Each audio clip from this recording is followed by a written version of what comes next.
नमस्ते, मैं हूँ किरण पटेल। आप सभी का स्वागत करती हूँ अपने YouTube चैनल पर। आज मैं एक कजरी गीत लेके आई हूँ। आप लोग कमेंट बताना हमारा गीत कैसे लगा। अब राम जी से राढ़ नाम चावा पिया सिया लाउटावा पिया ना। अब राम जी से राढ़ नाम चावा पिया सिया लाउटावा पिया ना। आई है वीर हनुमान दई है लंका जलाई। आई है वीर हनुमान दई है लंका जलाई। अपने लंका का दहन ना करावा पिया सिया लाउटावा पिया ना। अपने लंका का दहन ना करावा पिया सिया लाउटावा पिया ना। अब राम जी से राढ़ नाम चावा पिया सिया लाउटावा पिया ना।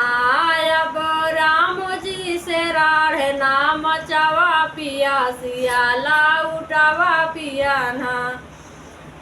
होई है राम से लड़ाई मारी जाई है तोहरे भाई। होई है राम से लड़ाई मारी जाई है तोहरे भाई।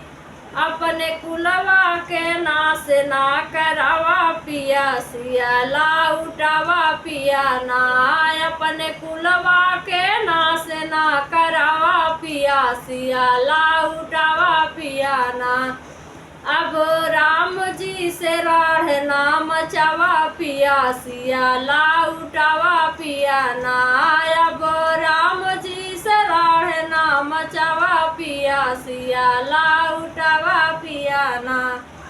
देखे रात में सपनवा होई गया तोहरा निधनवा। देखे रात में सपनवा होई गया तोहरा निधनवा।